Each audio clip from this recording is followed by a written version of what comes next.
Europe 1 Sport, Lionel Rousseau. Bonsoir à tous, bonsoir à toutes. Quel bonheur de vous retrouver chaque week-end sur Europe 1, le vendredi, le samedi et le dimanche, à la veille de ce grand match France-Espagne, la finale de la Ligue des Nations à San Siro. Rencontre qu'on suivra en intégralité sur Europe 1, bien sûr. On va beaucoup en parler et vous donner toutes les clés de cette rencontre avec nos experts, avec beaucoup de thématiques également et d'autres invités qui vont nous rejoindre jusqu'à 23h. Europe 1 Sport, Lionel Rousseau.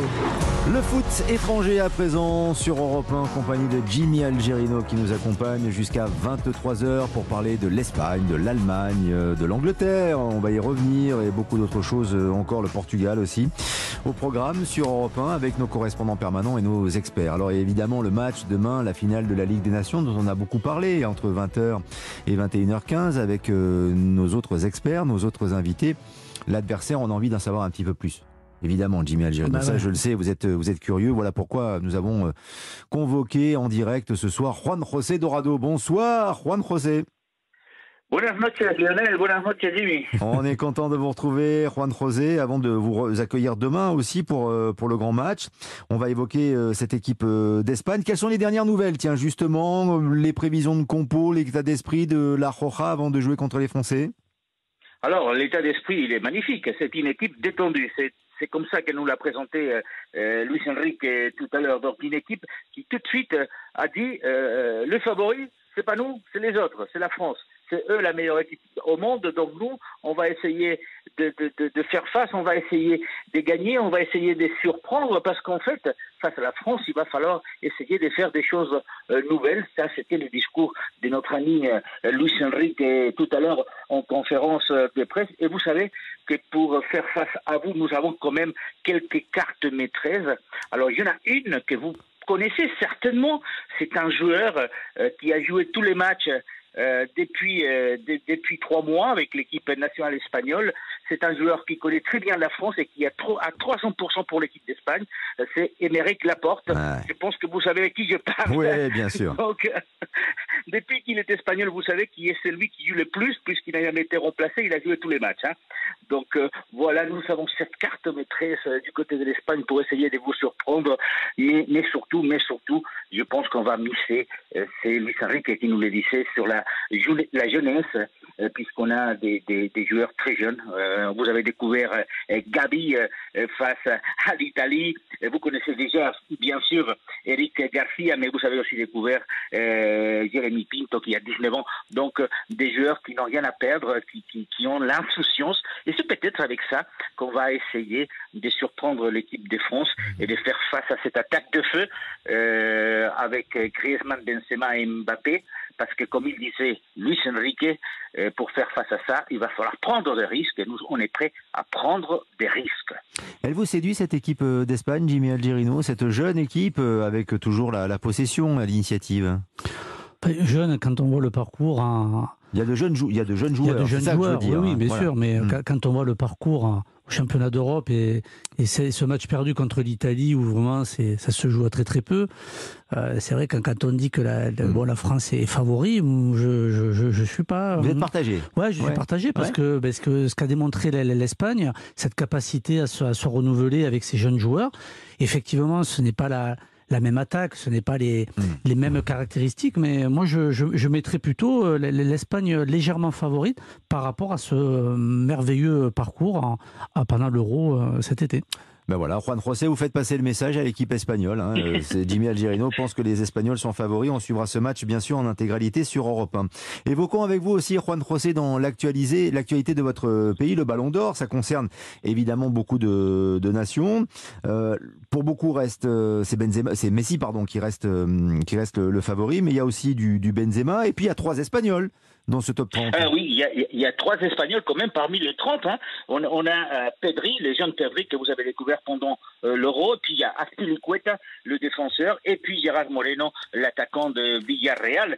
Mais nous, vous savez, nous, on n'est pas chauvinistes. Donc, il y a 3 Espagnols, mais c'est comme si on avait 5, puisque il y a aussi Modric, et puis il y a aussi Benzema, voire Luis Suarez, qui ne sont pas espagnols, quoique Benzema est quand même beaucoup plus espagnol que Luis Suarez ou Modric. Mais la réalité, c'est qu'il y a quand même 6 joueurs qui ont été nominés et qui sont actuellement dans le championnat espagnol.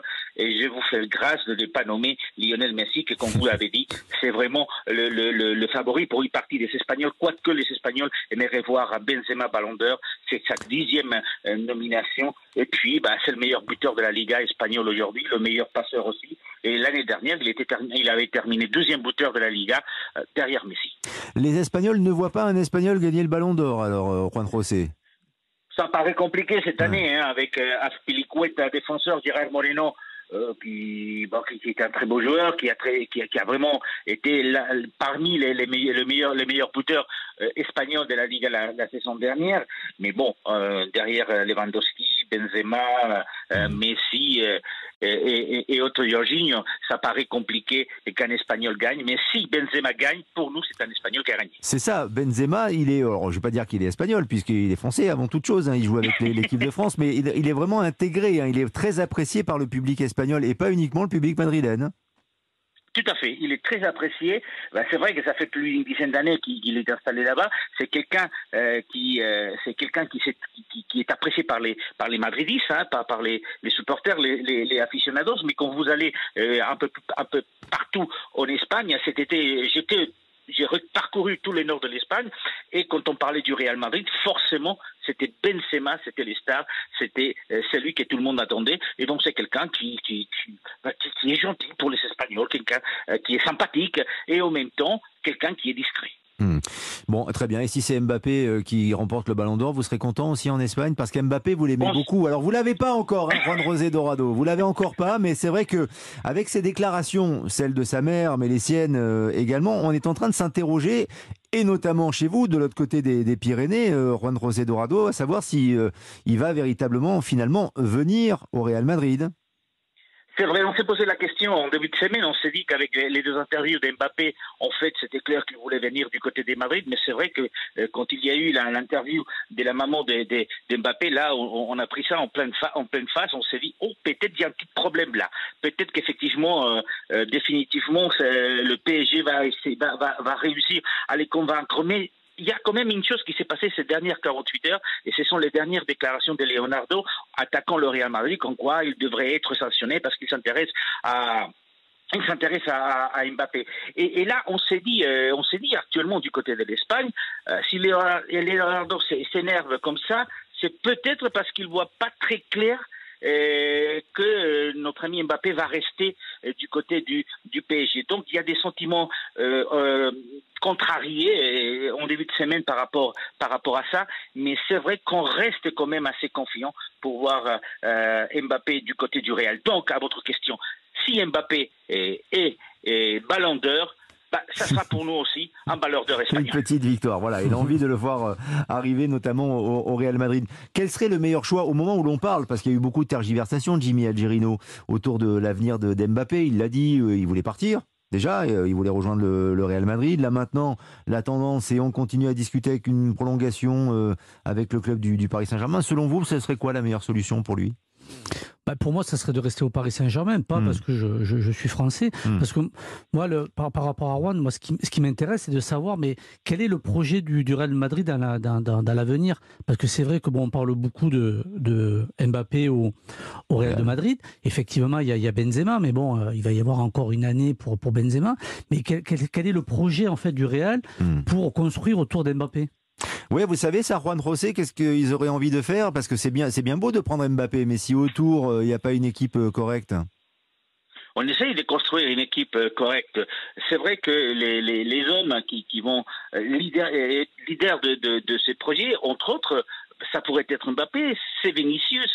Vous savez, à un moment donné, il faut comprendre quelque chose avec Florentino Pérez. Quand il a poussé Sergio Ramos en dehors du Madrid, c'est parce que lui, il voulait créer un nouveau projet, relancer le Real Madrid.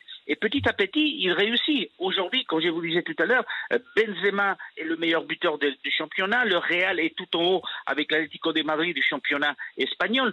Donc, ce projet est en train de se construire et le Real Madrid, vous serez d'accord avec moi, n'a pas les mêmes problèmes que le Barça depuis un certain nombre d'années. Le Real Madrid, petit à petit, c'est vrai qu'il n'a pas lutté pour la Champions League lors de la dernière saison, mais c'est vrai aussi qu'il n'est pas au bas-fond du championnat espagnol, au milieu du tableau, avec des problèmes des dirigeants, des joueurs, d'entraîneurs, etc. Donc le projet, il est là, il s'est construit petit à petit.